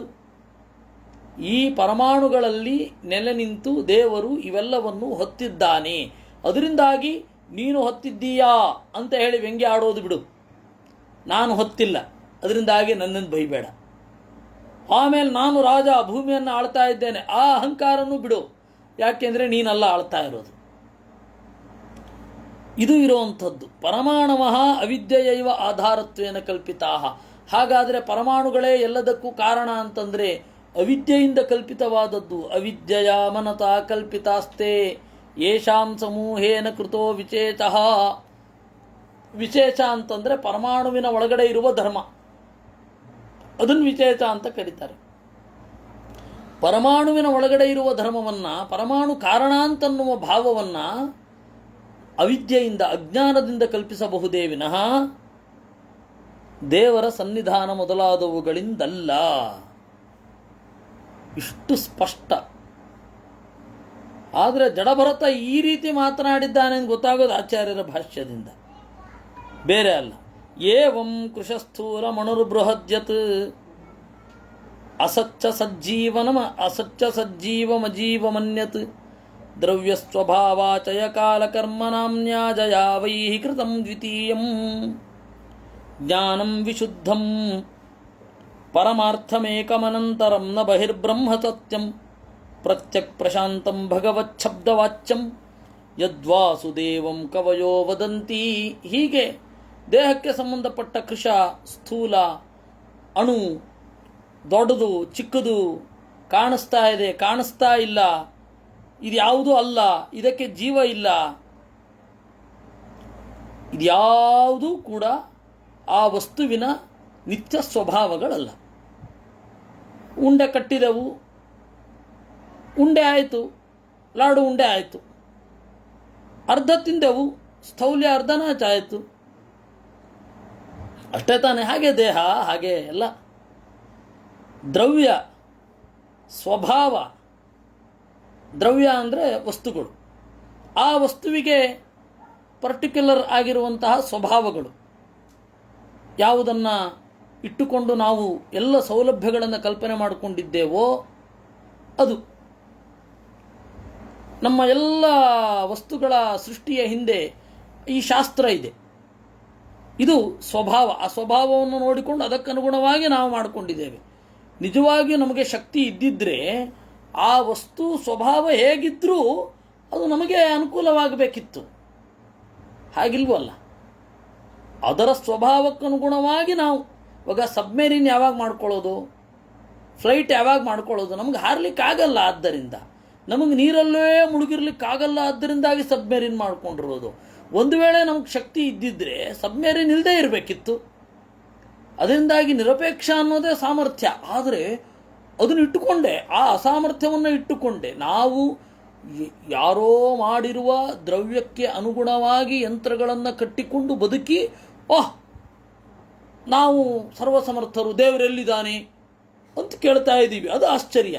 ಅದು ಸ್ವಲ್ಪ ಯೋಚನೆ ಮಾಡಬೇಕದು. ಹಾಗಲ್ಲ ಅದು. ಅದರಿಂದಾಗಿ ದ್ರವ್ಯ ಸ್ವಭಾವ, ಈ ದ್ರವ್ಯದಲ್ಲಿರುವ ಈ ಸ್ವಭಾವವನ್ನು ಗುರುತಿಸುವಂತಹ ಆಶಯ ಅಂತಂದರೆ ಮನಸ್ಸು. ಈ ಆಶಯ ಏನಾಗತ್ತೆ, ಕಾಲಕ್ರಮೇಣ ಪಕ್ವ ಆಗತ್ತೆ. ಅದು ಕಾಲ. ಇದಕ್ಕೆ ಅನುಗುಣವಾದ ಕರ್ಮ. ಈ ಎಲ್ಲದರ ಹೆಸರಿನಿಂದ, ಇದೊಂದು ಬದಲಾವಣೆ ಅನ್ನುವ ಕರ್ಮ. ಈ ಎಲ್ಲದರ ಹೆಸರಿನಿಂದ ಅಜಯಾವೈಹಿ ಕೃತಂ ದ್ವಿತೀಯಂ. ಪ್ರಕೃತಿ ಇದು ಎರಡನೇ ಲೆವೆಲಲ್ಲಿ ಮಾಡಿದೆ ಎಂದು ತಿಳಿದುಕೋ. ಮೊದಲನೇ ಲೆವೆಲ್ ಯಾವುದು? ದೇವರು ಮಾಡೋದು. ಆಮೇಲೆ ಪ್ರಕೃತಿಯ ಮೂಲಕ ಮಾಡೋದರಿಂದಾಗಿ ಪ್ರಕೃತಿ ಎರಡನೇ ಲೆವೆಲಲ್ಲಿ ಬರುತ್ತೆ. ಅಜಯ ಅವೈಹಿ ಕೃತಂ ದ್ವಿತೀಯಂ. ಪಾತ್ರ ಇಲ್ಲ. ಆಗೋಗ್ತಾ ಇರುತ್ತಲ್ಲ. ನಾವು ಬರೋಕ್ಕಿಂತ ಮುಂಚೆಯೂ ನೋಡಿ, ಮನುಷ್ಯ ಎಲ್ಲ ಕಾಲದಲ್ಲಿಯೂ ತಾನು ಬದುಕಲಿಕ್ಕೆ ಅತ್ಯಂತ ಅನುಕೂಲ ಮಾಡಿಕೊಂಡಿದ್ದಾನೆ. ಅದರಲ್ಲೇನೂ ಇಲ್ಲ. ಆಯಾ ಪ್ರದೇಶಗಳಿಗೆ ಅನುಗುಣವಾಗಿ ಆ ಪ್ರದೇಶದಲ್ಲಿ ಏನು ಸಿಗತ್ತೆ ಅದನ್ನು ತಿನ್ನೋದು, ಈ ಹವಾಮಾನಕ್ಕೆ ಏನು ಒಗ್ಗತ್ತೆ ಅದನ್ನು ತಿನ್ನೋದು ಮಾಡಿಕೊಂಡೇ ಇದ್ದಾನೆ. ಅಂದರೆ ಪ್ರಕೃತಿಯ ನಡೆಗೆ ಅನುಗುಣವಾಗಿ ತನ್ನ ಬದುಕನ್ನು ರೂಪಿಸ್ಕೊಳ್ತಾ ಇದ್ದಾನೆ. ಇದು ಸಹಜ. ಅದರಿಂದಾಗಿ ಮೊದಲು ಮಾಡಿದ್ದು ಪ್ರಕೃತಿಯೇ ಇವನಿಗಿಂತ ಮೊದಲು. ಇಲ್ಲ ಅಂದರೆ ಇವನು ಅದಕ್ಕೆ ಅನುಗುಣವಾಗಿ ನಡಿಬೇಕಾಗಿರಲಿಲ್ಲ. ಜ್ಞಾನಂ ವಿಶುದ್ಧಂ ಪರಮಾರ್ಥಮೇಕಂ ಅನಂತರಂ ನ ಬಹಿರ್ಬ್ರಹ್ಮ ಸತ್ಯಂ. ಈ ತರಹದ ದೇವರು ಪ್ರಕೃತಿ ಎರಡನೆಯದು ಮಾಡಿದ್ದು, ಮೊದಲನೆಯದು ಯಾರು? ಜ್ಞಾನಸ್ವರೂಪವೇ ಆಗಿರುವ ಶುದ್ಧವಾದ ಪರಮಾರ್ಥ ಸಾರವೆನಿಸಿದ ಏಕಂ ಸರ್ವೋತ್ತಮವಾದ ಅನಂತರಂ. ಅವನಿಗೊಬ್ಬ ಅಂತರ್ಯಾಮಿ ಇಲ್ಲ. ಅಂತರ ಅಂದರೆ ಅಂತರ್ಯಾಮಿ.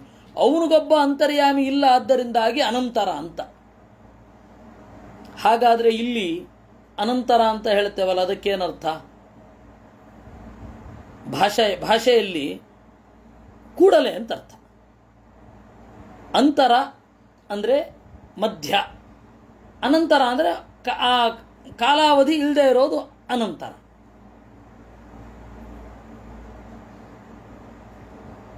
ತರುವಾಯ ಅಂತ ಹೇಳಿ ಒಂದು ಕನ್ನಡ ಶಬ್ದ ಇದೆ, ಅದನ್ನು ಹೆಚ್ಚು ಬಳಸೋರು ತೆಲುಗರು.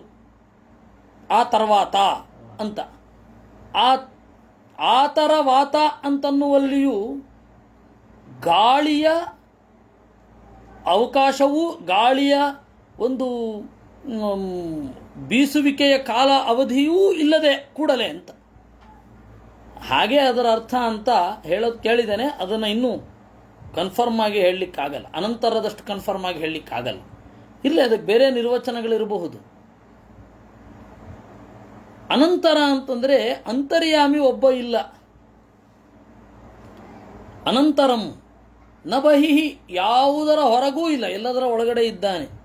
ಸತ್ಯಂ, ಸಾಧುಗುಣ ಸ್ವರೂಪನಾದ ಬ್ರಹ್ಮ. ಪ್ರತ್ಯಕ್, ಎಲ್ಲರಿಗೆ ಹತ್ತಿರದಲ್ಲಿದ್ದಾನೆ. ಪ್ರತ್ಯಗಾತ್ಮ ಅಂತಂದರೆ ಹತ್ತಿರದಲ್ಲಿರುವವ ಅಂತ.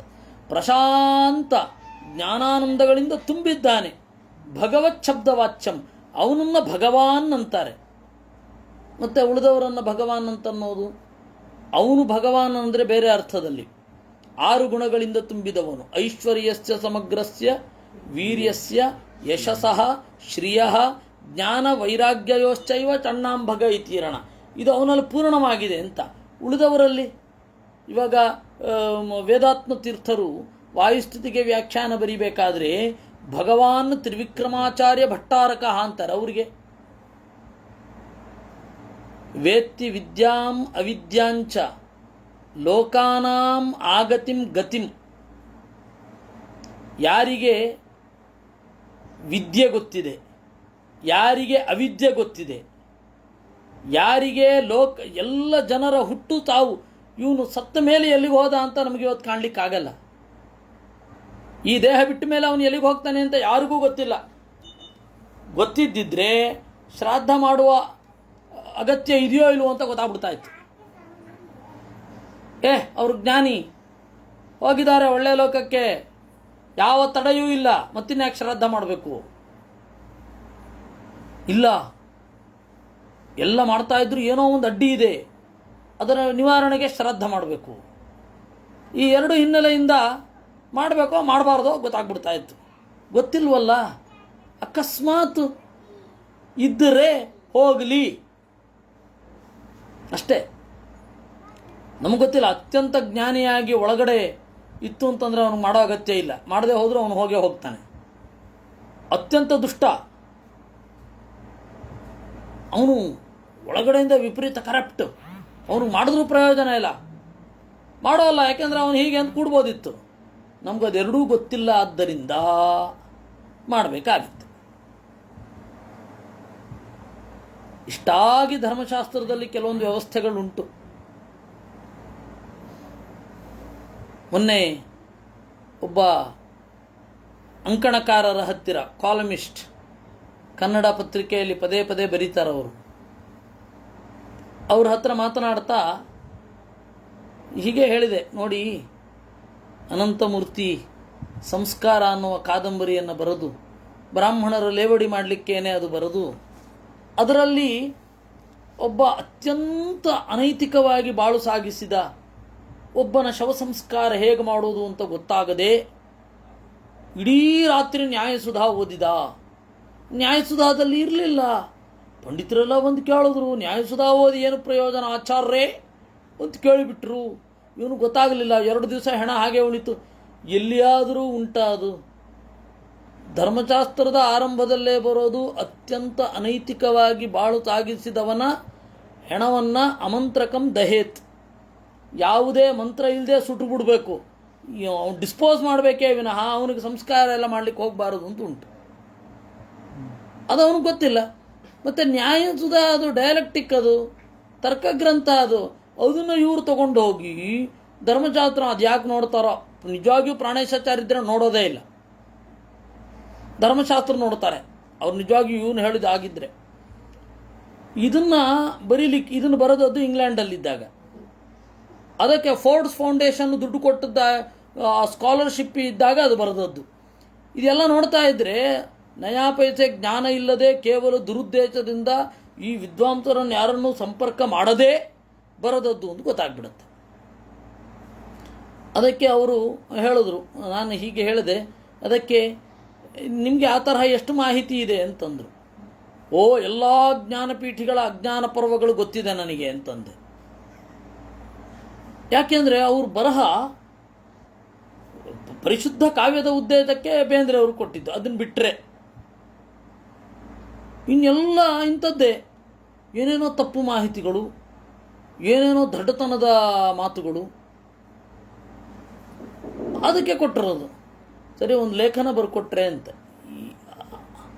ಅದು ಸ್ವಲ್ಪ ನೋಡಬೇಕಾಗತ್ತೆ. ಬರೆಯೋದು ಅಂದರೆ ಕಷ್ಟವೇ. ಇರಲಿ, ಯಾಕೆ ಅಂತಂದರೆ ಆ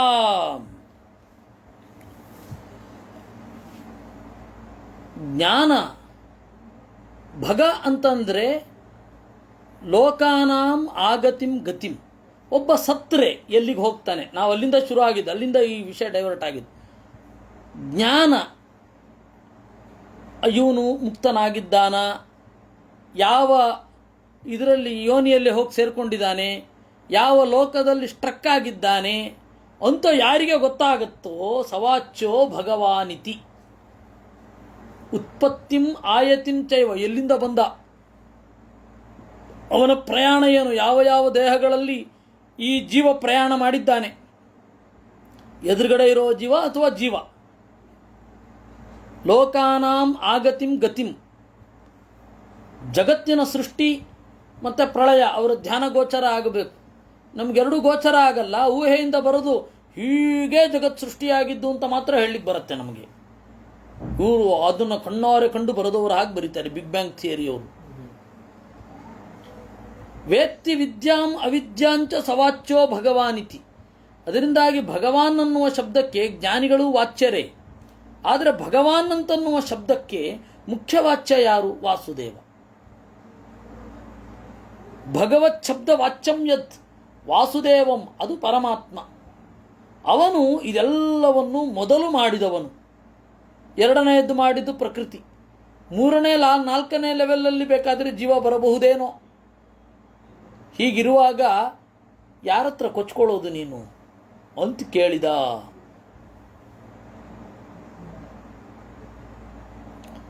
ಏವಂ ಸರ್ವೇತಯ ಪ್ರಕೃತ್ಯೈವ ಕಲ್ಪಿತಂ ವಿಷ್ಣೋರನ್ಯತ್ ಏವಂ ಪ್ರಕೃತ್ಯಾಧಾರ ಸ್ವಯಂ ಅನನ್ಯಾಧಾರೋ ವಿಷ್ಣುರೇವ.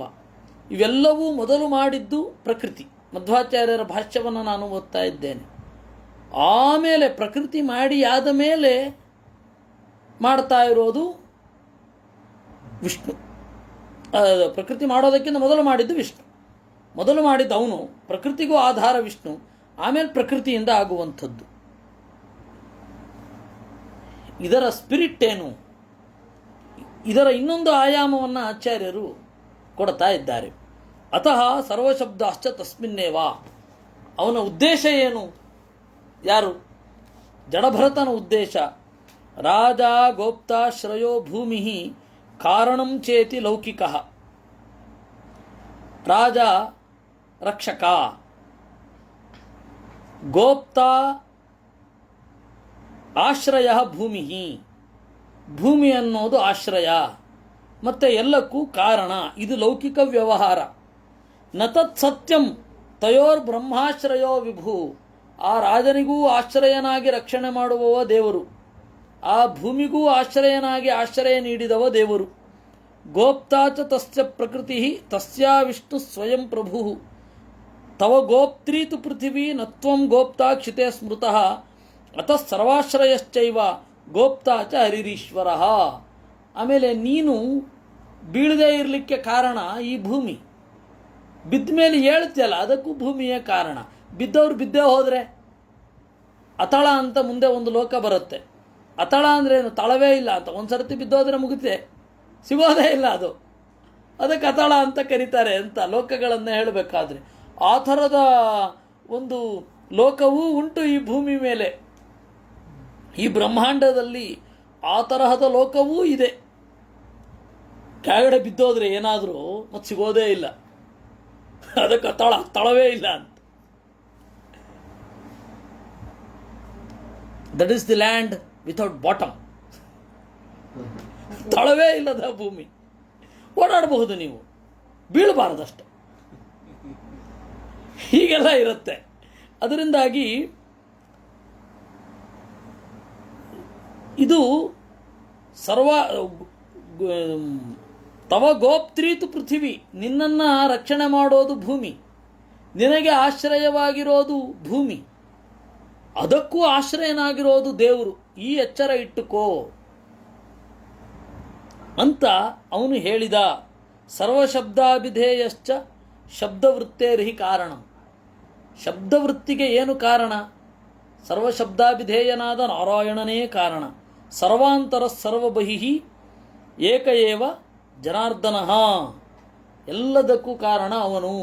ಅದರಿಂದಾಗಿ ಸರ್ವಶಬ್ದವಾಚ್ಯತ್ವವನ್ನೂ ನಾನು ಅನುಸಂಧಾನ ಮಾಡ್ತಾ ಇದ್ದೇನೆ. ಆದ್ದರಿಂದ ನಿನ್ನ ಮಾತು ನನಗೆ ಅಸಂಬದ್ಧವಾಗಿ ಕಾಣ್ತಾ ಇದೆ ಅಂತ. ನೀನು ಹಾಗೆ ಅಂದುಕೋ ಅಂತ ಹೇಳಲಿಲ್ಲ. ಯಾಕೆಂದರೆ ಮುಂದೆ ಅವನು ಮತ್ತೆ ರಾಜ ತನ್ನ ಮನೆಗೆ ಹೋಗ್ತಾನೆ ಅಂತ ಉಂಟು. ಅಂದರೆ ರಾಜ್ಯಭಾರ ಮಾಡ್ತಾನೆ ಅಂತ. ಅಂದರೆ ಆ ಪಕ್ವತೆ ಇನ್ನೂ ಬರಬೇಕಷ್ಟೇ. ಅದು ಕೇಳಿದ್ದಾನೆ, ಕೇಳಿದ್ದು ಮುಂದೆ ಬರಬೇಕು.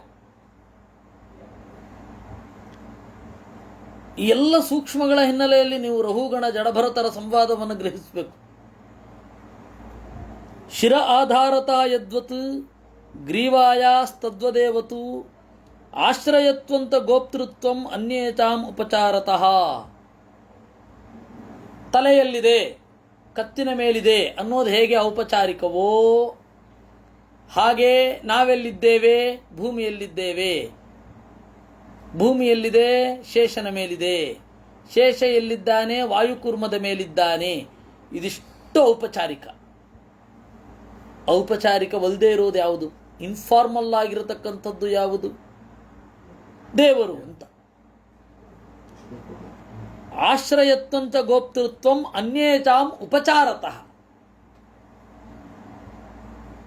ಇದು ಜಡಭರತನ ಅಭಿಪ್ರಾಯ, ಬೇರೆ ಅಲ್ಲ. ಜಡಭರತನ ಅಭಿಪ್ರಾಯ ನೀನು ಹಾಗಿರು ಹೇಳೋದಲ್ಲ. ನಾನು ಹೀಗಿದ್ದೇನೆ, ಅದರಿಂದಾಗಿ ನಿನ್ನ ಎಲ್ಲ ವರ್ತನೆಗಳು, ನಿನ್ನೆಲ್ಲ ಮಾತುಗಳು, ನಿನ್ನೆಲ್ಲ ಮನೋಭಾವಗಳು ನನಗೆ ಅಸಂಗತವಾಗಿ ಕಾಣಿಸ್ತಾ ಇದೆ. ಇದು ಯಾವುದೂ ಕೂಡ ರಿಲಯಬಲ್ ಅಂತ ಅನ್ನಿಸ್ತಾ ಇಲ್ಲ ನನಗೆ ಅನ್ನೋದು ಅದರ ಅಭಿಪ್ರಾಯ. ರಹು ಗಣೈ ತಪಸಾ ನಯಾತಿ ನ ಚೇಜ್ಜಯ ನಿರ್ವತನಾದ್ಗ್ರಹಾದ್ವಾ ನ ಛಂದತಾನೋತ ಜಲಾಗ್ನಿ ಸೂರ್ಯೈ ವಿನಾ ಮಹತ್ಪಾದರಜೋಭಿಷೇಕಂ. ಇದು ತಪಸ್ಸಿನಿಂದ ಈ ಅಂಶ ಹೊಳೆಯುವುದಿಲ್ಲ, ಈ ಅಭಿಮಾನ ಹೋಗೋದಿಲ್ಲ. ನಚೇಜ್ಜಯ, ಹೋಮ ಮಾಡಿ ಮಾಡಿ ಮಾಡಿ ಮಾಡಿ ಹೋಗೋದಿಲ್ಲ. ನಿರ್ವತನಾದ್ ಗೃಹಾದ್ವಾ, ಮನೆಯಿಂದ ಹೊರಗಡೆ ಎಲ್ಲೋ ಓಡಿ ಹೋದರೆ ಬರೋವಂಥದ್ದಲ್ಲ. ನ ಛಂದತ, ವೇದ ಓದಿದ್ರೂ ಗೊತ್ತಾಗಬೇಕು ಅಂತ ಇಲ್ಲ. ನೀರಿನಲ್ಲಿ ಮುಳುಗಿದ್ರೆ ಗೊತ್ತಾಗಲ್ಲ, ಬೆಂಕಿಯಲ್ಲಿ ಬೆಂದರೆ ಗೊತ್ತಾಗೋದಿಲ್ಲ, ಸೂರ್ಯನ ಎದುರುಗಡೆ ನಿಂತರೆ ಗೊತ್ತಾಗೋದಿಲ್ಲ. ಜ್ಞಾನಿಗಳ ಅನುಗ್ರಹ ಆಗಬೇಕು. ವಿನಾ ಮಹತ್ಪಾದ ರಜೋಭಿಷೇಕಂ. ಯಾಕೆ ಈ ಮಹತ್ಪಾದ ರಜೋಭಿಷೇಕದ ಬಗ್ಗೆನೇ ಯಾಕೆ ಹೇಳೋದು ಅಂದರೆ, ಇವನು ಗುರುತಿಸಲಿಲ್ಲ. ಅದು ಗುರುತಿಸದೇ ಇರೋದು ಶ್ರೇಯಸ್ಸಿಗೆ ಅಡ್ಡಿ ಅಂತ. ಅದರಿಂದಾಗಿ ಬಹಳ ಕೇರ್ಫುಲ್ಲಾಗಿ ಎದುರುಗಡೆ ಇರೋರನ್ನ ಸ್ಟಡಿ ಮಾಡಬೇಕು. ಉಪೇಕ್ಷಿತ ಏನಾದರೂ ಇದ್ದರೆ ಉಪೇಕ್ಷೆ ಮಾಡಿಬಿಡ್ಬೇಕು. ಏನಾದ್ರು ಜ್ಞಾನಿಗಳಾಗಿದ್ದರೆ ಗೌರವಿಸಬೇಕು. ಜನರ ವರ್ತನೆಗಳನ್ನು ನಾವು ಅಬ್ಸರ್ವ್ ಮಾಡಬೇಕು ಅಂತಂದರೆ ಇಂಚಿಂಚು ಅಬ್ಸರ್ವ್ ಮಾಡೋದು ಅಸಂಗತ. ಹಾಗಂತ ಏನು ಮಾಡದೇ ಇರೋದು ಅಸಂಗತ. ಯತ್ರೋತ್ತಮ ಶ್ಲೋಕ ಗುಣಾನುವಾದ ಪ್ರಸ್ತೂಯತೆ ಗ್ರಾಮ್ಯ ಕಥಾ ವಿಘಾತ ನಿಷೇವ್ಯಮಾಣೋ ನಿಧಿನಮ್ಯ ಮುಕ್ಷೋ ಮತೀಂ ಸತೀಂ ಯಚ್ಛತಿ ವಾಸುದೇವೇ. ಉತ್ತಮ ಶ್ಲೋಕ ಗುಣಾನುವಾದ, ಎಲ್ಲಿ ದೇವರನ್ನು ಕುರಿತಾದ ಮಾತುಕತೆ ಅನ್ನೋದು ಗ್ರಾಮ್ಯ ಕಥಾಭಿಘಾತ, ಬೇರೆ ಬೇರೆ ಈ ಲೋಕದ ಕ್ಷುಲ್ಲಕವಾದ ಮಾತುಕತೆಗಳಿಗೆ ಒಂದು ವಿಘಾತ, ನಾಶವಾಗತ್ತೋ ಅಂದರೆ ಲೌಕಿಕವಾದ ದೌರ್ಬಲ್ಯಗಳಿಂದ, ಲೌಕಿಕವಾದ ಬಂಧನಗಳಿಂದ, ಲೌಕಿಕವಾದ ಇನ್ಫ್ಲೂಯೆನ್ಸಿನಿಂದ ನಾವು ಆ ಮಾತು ಈ ಮಾತು ಆಡೋಲ್ಲ ಅಂತಿಲ್ಲ. ಆ ಮಾತು ಆಡ್ತೇವೆ, ಆದರೆ ದೇವರ ಕಥೆ ಅಂತ ಬಂದಾಗ ಅದೆಲ್ಲವನ್ನು ಕಟ್ಟಿಟ್ಟು ನಾವು ಕೂಡ್ತೇವೆ. ಅಂತಹವರು ಸಜ್ಜನರು. ನಿಷೇವ್ಯಮಾಣೋ ನುದಿನಂ ಮುಮುಕ್ಷೋ ಮತೀಂ ಸತೀಂ ಯಚ್ಛತಿ ವಾಸುದೇವೇ.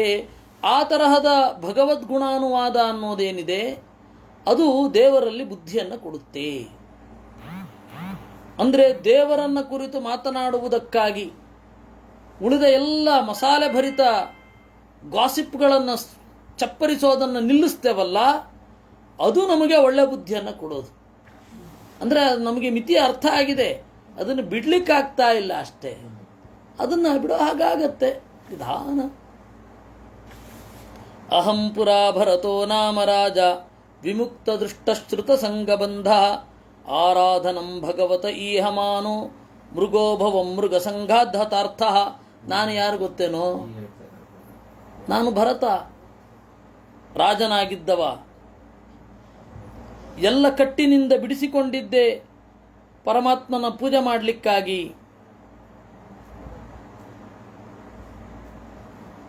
ಮೃಗೋಭವಂ ಮೃಗಸಂಗಾದ್ ಹತಾರ್ಥ, ಮೃಗಸಂಗದಿಂದ ಹತಾರ್ಥ.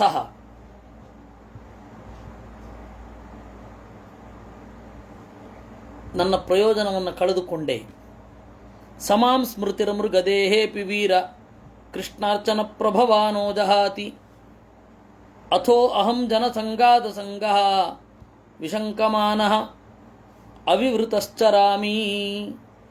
ಅದರಿಂದಾಗಿ ಮೃಗದೇಹೇಪಿ, ದೇವರನ್ನು ಪೂಜೆ ಮಾಡಿದ್ದರ ಪ್ರಭಾವದಿಂದ ಜಿಂಕೆಯ ದೇಹದಲ್ಲಿಯೂ ಕೂಡ ಈ ನೆನಪು ಬಿಟ್ಟು ಹೋಗಲಿಲ್ಲ. ಆ ಕಾರಣದಿಂದ ನಾನು ಜನರ ಸಹವಾಸ ಮಾಡಬಾರದು ಅಂತ ಹೇಳಿ ಅಸಂಗನಾದೆ. ಅವಿವೃತ, ನನ್ನನ್ನು ಮುಚ್ಚಿಕೊಂಡು ತಿರುಗ್ತಾ ಇದ್ದೇನೆ. ನಾನು ಬಟ್ಟೆಯನ್ನು ಮಾತ್ರ, ದೇಹವನ್ನು ಮಾತ್ರ ಮುಚ್ಚಿಕೊಳ್ಳದೇ ಇರೋದು, ನನ್ನ ಮನಸ್ಸನ್ನಲ್ಲ. ದೇಹವನ್ನು ಮುಚ್ಚಿಕೊಂಡು ಮನಸ್ಸನ್ನು ಬಿಚ್ಚಿಕೊಂಡು ಓಡಾಡ್ತಾ ಇರೋ ನಾವು, ದೇಹವನ್ನು ಬಿಚ್ಚಿಕೊಂಡು ಮನಸ್ಸನ್ನು ಮುಚ್ಚಿಕೊಂಡು ಓಡಾಡ್ತಾ ಇರೋ ಅವನು. ತಸ್ಮಾನ್ನರೋತಂಗ ಸುಸಂಗಜಾತ ಜ್ಞಾನಾತಿ ನೈವೈಹ ವಿವೃಕ್ಣಮೋಹ ಹರಿಂ ತದೀಹ ಕಥನಶ್ರುತಿಭ್ಯಾಂ ಲಬ್ಧ ಸ್ಮೃತಿರಯಾತ್ಯತಿ ಪಾರಮಧ್ವನಃ. ಅದರಿಂದಾಗಿ ಸತ್ಸಂಗದಿಂದ ಉಂಟಾದ ಜ್ಞಾನದಿಂದ ಮೋಹವನ್ನು ಕಳೆದುಕೊಂಡು ದೇವರ ಕಥೆಯನ್ನು ಕೇಳ್ತಾ ಲಬ್ಧ ಸ್ಮೃತಿ, ಜನ್ಮ ಜನ್ಮಾಂತರಗಳಲ್ಲಿ ನೆನಪಿಟ್ಟುಕೊಂಡು ಅಧ್ವನಃ ಅತಿಪಾರಂ ಯಾತಿ, ಈ ದಾರಿಯ ಆಚೆಗೆ ಸಾಗುತ್ತಾನೆ ಅನ್ನುವಲ್ಲಿಗೆ ಪಂಚಮಸ್ಕಂಧೆ ದ್ವಾದಶೋಧ್ಯಾಯ. ಇನ್ನು ದಿಲೀಪ್ ಅವರ ಪ್ರಶ್ನೆ, ಅವಿದ್ಯೆಯ ಮನತಾ ಕಲ್ಪಿತಾಸ್ತೆ ಯೇಷಾಂ ಸಮೂಹೇನ ಕೃತೋ ವಿಚೇತಃ ಅನ್ನುವ ಶ್ಲೋಕ ದೃಷ್ಟಿ ಸೃಷ್ಟಿವಾದದ ಹಾಗೆ ಕಾಣತ್ತೆ ಅಂತ ನಿಮಗೆ ಅನಿಸಿದೆಯಲ್ಲ, ಅದಲ್ಲ ಅಂತ ನಿಮಗೆ ಭರವಸೆ ಇದೆ ಅಂತಾಯಿತು. ನಮ್ಮ ದಿಲೀಪ್ ರತ್ನಾಕರ್ ಅವರು ಪ್ರಶ್ನೆ ಇದು. ಈ 9ನೇ ಶ್ಲೋಕದಲ್ಲಿ ಇರುವಂತಹ ಪದಗಳ ಬಂಧವನ್ನು ಗಮನಿಸಿದರೆ ದೃಷ್ಟಿ ಸೃಷ್ಟಿವಾದದ ಹಾಗೆ ಕಾಣತ್ತೆ ಅಂತ ನೀವೇ ಹೇಳಿದ್ದೀರಾ. ಆದ್ದರಿಂದ ದೃಷ್ಟಿ ಸೃಷ್ಟಿವಾದ ಅಲ್ಲ ಅಂತ ನಿಮಗೆ ಭರವಸೆ ಇದೆ. ಅದರಿಂದಾಗಿ ನಾವೇನು ಹೆಚ್ಚೇನು ಹೇಳಬೇಕಿಲ್ಲ. ಆದರೂ ದೃಷ್ಟಿ ಸೃಷ್ಟಿವಾದ ಇಲ್ಲಿಲ್ಲ ನೋಡಿ. ನಾವು ಕಲ್ಪಿಸಿದ್ದು ಅಂತ, ಕಲ್ಪನೆ ಅಂತಂದರೆ ಶಾಸ್ತ್ರದಲ್ಲಿ ಅನುಸಂಹಿತವಾದದ್ದು ಅಂತ ಅರ್ಥ. ದೇವರನ್ನು ಸವಿತೃಮಂಡಲ ಮಧ್ಯವರ್ತಿಯಾಗಿ ಕಲ್ಪನೆ ಮಾಡಬೇಕು ಅಂತ ಶಾಸ್ತ್ರದಲ್ಲಿದೆ. ಅಲ್ಲಿ ಕಲ್ಪನೆ ಮಾಡಬೇಕು ಅಂದರೆ ಇಲ್ಲದೇ ಇರೋದು ಕಲ್ಪನೆ ಮಾಡಬೇಕು ಅಂತಲ್ಲ, ಇದ್ದದ್ದನ್ನು ಅನುಸಂಧಾನ ಮಾಡಬೇಕು ಅಂತ ಅಷ್ಟೇ ಅರ್ಥ. ಹಾಗೆ ಇಲ್ಲಿ ಮನಸಾ ಕಲ್ಪಿತಾಹ, ನಾವು ಇದರಿಂದ ಆಚೆ ಹೋಗಲ್ಲ ಅಂತ ಅರ್ಥ.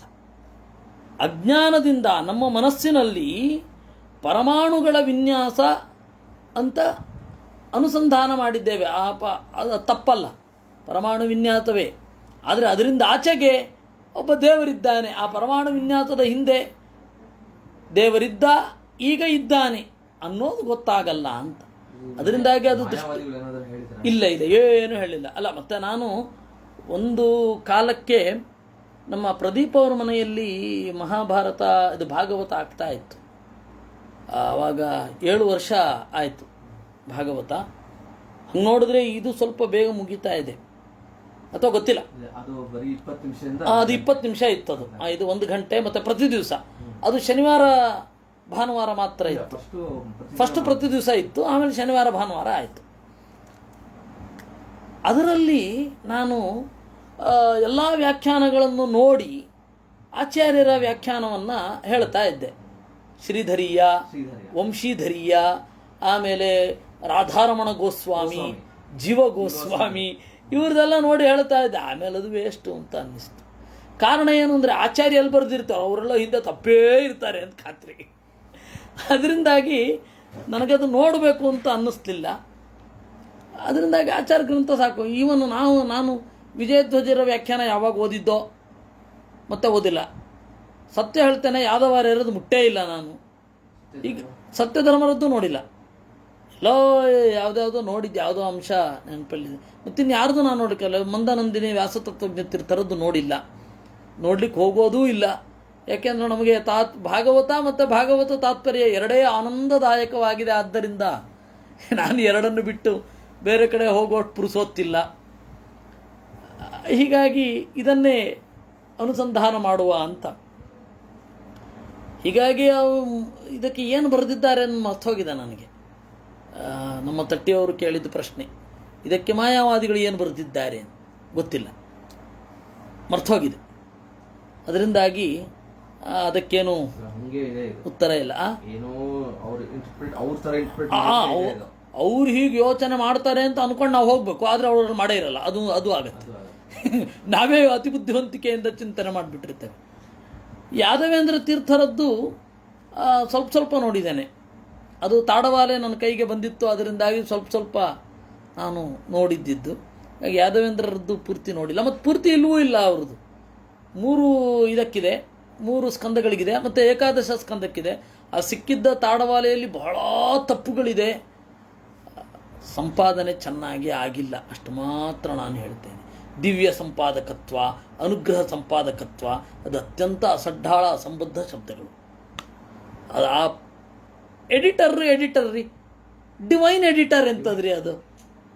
ಡಿವೈನ್ ಎಡಿಟಿಂಗ್ ಅಂತ ಹಾಕ್ಕೊಂಡ್ರೆ ನಗಬೇಕು ಅಳಬೇಕು, ಏನೋ ಹಾಕ್ಕೊಂಡಿದ್ದಾರೆ, ಸಂತೋಷ ಪಡಬೇಕಷ್ಟೆ. ಕೃಷ್ಣಾರ್ಪಣಮಸ್ತು. ಅನೇನ ಭಾವಿಯತ್ ಪುಣ್ಯಂ ತದಾಪ್ನೋತು ಪಿತಾಮಹ. ಜಾತವೇದ ಅಂತನಾ? ಯಾದವೇಂದ್ರರ ಈ ರಾಘವೇಂದ್ರ ಸ್ವಾಮಿಗಳಿಗಿಂತ ಮುಂಚೆ ಒಬ್ಬರು ಇದ್ದರು. ರಾಘವೇಂದ್ರ ಸ್ವಾಮಿಗಳಿಗಿಂತ ಮುಂಚೆ ಅವರು ಪೀಠಾಧಿಪತ್ಯವನ್ನು ಸ್ವೀಕಾರ ಮಾಡಲಿಲ್ಲ. ಬೇಡ ನನಗೆ ಅಂತ ಹೇಳಿಬಿಟ್ಟು ಹೋದರು. ನಮ್ಮ ಸುವಿದ್ಯಂದ್ರ ಥರ ಪೀಠಾಧಿಪತ್ಯ ಬೇಡ, ಸಾಕು. ಕೃಷ್ಣಾರ್ಪಣಮಸ್ತು.